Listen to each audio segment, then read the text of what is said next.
Epididymis এটি একটি পুরুষ অর্গান, যেটা বাংলা নাম হচ্ছে শুক্রবাহী নালী।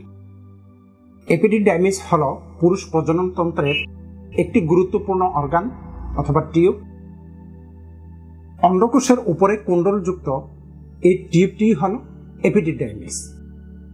এপিডিডাইমিসের কাজ হচ্ছে অন্ডকোষ থেকে শুক্রাণু সংগ্রহ করে, সঞ্চয় করে, বহন করে নিয়ে যায়।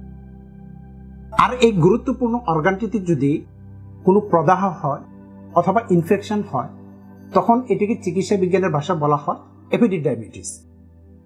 যে কোনো বয়সের পুরুষেরা এই রোগে আক্রান্ত হল সচরাচর 15 থেকে 45 বছর বয়সের পুরুষেরই বেশি আক্রান্ত হয়ে থাকে।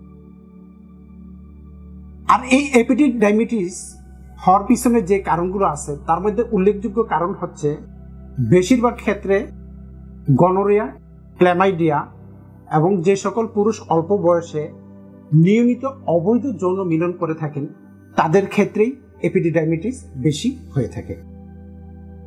আবার কারো কারো ক্ষেত্রে দেখা যাচ্ছে যে যৌন মিলনে সক্রিয় নয়, কিন্তু যৌনবাহিত যে ব্যাকটেরিয়াগুলো আছে এই ব্যাকটেরিয়া দিয়া ইনফেকশন হয়ে এপিডিডাইমিটিস হয়ে থাকে।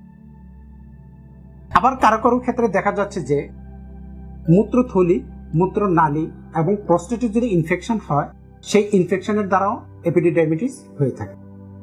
আবার যে সকল পুরুষ লোক দীর্ঘদিন যাবৎ ভারী কাজ করেন, এই ভারী কাজ করার কারণে প্রস্রাবটা বিপরীত দিকে প্রবাহিত হয়ে এপিডিডাইমিসে প্রবেশ করে, আর এপিডিডাইমিসে প্রবেশ করার ফলে ইনফেকশন হয় এবং ইনফেকশনের কারণে এপিডিডাইমিটিস হয়ে যায়। আবার যদি কুচকিতে কেউ আঘাত পায়, কুচকিতে আঘাত পাওয়ার কারণে কিন্তু এপিডিডাইমিটিস হতে পারে। আবার যে সকল পুরুষ লোক দীর্ঘদিন যাবৎ হৃদরোগের ওষুধ কন্টিনিউ করছেন, এই হৃদরোগের ওষুধ কন্টিনিউ করার ফলে দেখা যাচ্ছে যে এপিডিডাইমিসে প্রচন্ড জ্বালাপোড়া ব্যথা হয়ে থাকে।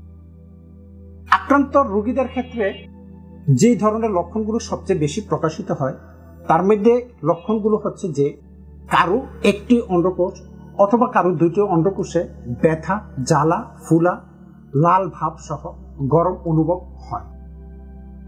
আক্রান্ত অন্ডকোষটি স্বাভাবিক অন্ডকোষের তুলনায় একটু ভারী অনুভব হয় এবং কারো কারো ক্ষেত্রে দেখা যায় যে একটি অন্ডকোষ ছোট এবং আরেকটি অন্ডকোষ বড় মনে হয়ে থাকে।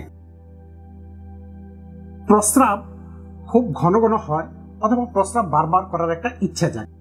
প্রস্রাব করার সময় নিচ পেটে প্রচন্ড ব্যথা হয়ে যায়।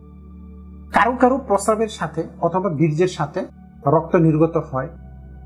আবার যখন ব্যথাটা খুব বেশি হয়ে থাকে সেক্ষেত্রে দেখা যায় যে কারো গায়ে গায়ে জ্বর আসে, এমনকি বমি বমি ভাব অথবা বমি পর্যন্ত হয়ে যায়। যে সকল বিষয়ের কারণে এর জটিলতা খুব বেশি বৃদ্ধি পায় সেইগুলো হচ্ছে যে অনিরাপদ যৌন সম্পর্ক স্থাপন করা এবং মূত্রনালীতে গঠনগত যদি কোনো ত্রুটি থাকে এবং মূত্রনালীতে যদি বারবার অপারেশন করা হয় এবং মূত্রনালীতে যদি বারবার ক্যাথেটার প্রবেশ করানো হয় এবং কারো কারো যদি প্রস্টেট বড় হয়ে যায় সেটার কারণে হতে পারে। আবার যারা এমিডারন বা হৃদরোগের ওষুধ দীর্ঘদিন কন্টিনিউ করে তাদের ক্ষেত্রে এটা হতে পারে। আবার যেসব পুরুষ লোকের খতনা করা হয়নি তাদের ক্ষেত্রে এপিডিডাইমিটিসের আক্রান্ত হওয়ার ঝুঁকি অনেকাংশেই বেড়ে যায়। তো এই ক্ষেত্রে দেখা যাচ্ছে যে আপনি যদি এপিডিডাইমিটিস রোগ থেকে সম্পূর্ণ সুস্থ হতে চান সেক্ষেত্রে সবচেয়ে নির্ভরযোগ্য এবং কার্যকরী চিকিৎসা হচ্ছে হোমিওপ্যাথিক চিকিৎসা। হোমিওপ্যাথি চিকিৎসায় দেখা যায় খুব দ্রুত এবং কোনো ধরনের পার্শ্ব প্রতিক্রিয়া ছাড়াই এই এপিডিডাইমিটিস রোগ দ্রুত ভালো হয়ে যায়। অ্যালোপ্যাথিতেও এর চিকিৎসা করা হয়, তবে সেই ক্ষেত্রে দেখা যায় যে অ্যালোপ্যাথিক ডক্টররা পেশেন্টদেরকে যে ব্যথার ওষুধ অথবা অ্যান্টিবায়োটিক ওষুধ দিয়ে থাকেন সেই ব্যথার ওষুধগুলো যখন রোগীরা নিয়মিত খায় তখন দেখা যায় যে এই ব্যথার ওষুধের অনেক সাইড এফেক্ট দেখা দেয় বা সাইড এফেক্টটা অনেক গভীর। আর যখন অ্যান্টিবায়োটিক দেওয়া হয়, অ্যান্টিবায়োটিক কোর্স যখন চলে তখন দেখা যায় যে 100 রোগীর মধ্যে প্রায় 90-95% রোগীরই অন্ডকোষ একদম ছোট হয়ে যায়, যেটিকে চিকিৎসা বিজ্ঞানের ভাষা বলা হয়ে থাকে যে টেস্টিকুলার অ্যাট্রফি। আপনি যদি তুলনামূলকভাবে বিবেচনা করেন তাহলে দেখবেন যে এপিডিডাইমিটিস রোগের চেয়ে টেস্টিকুলার অ্যাট্রফি আরো বেশি মারাত্মক ক্ষতিকর। আপনার সন্তান হওয়ার জন্য আপনার অন্ডকোষে যে পরিমাণ শুক্রাণু তৈরি হওয়া দরকার অথবা যে পরিমাণ শুক্রাণু থাকা দরকার, আপনার অন্ডকোষটি যদি ছোট হয়ে যায় তাহলে শুক্রাণু তৈরি হবে না এবং শুক্রাণু থাকবে না। তো সেই ক্ষেত্রে দেখা যাবে যে বন্ধ্যাত্ব দেখা দিবে।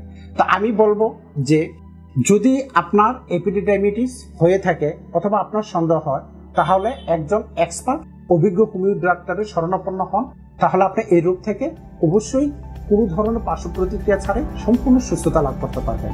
আজ এই পর্যন্ত, আল্লাহ হাফেজ।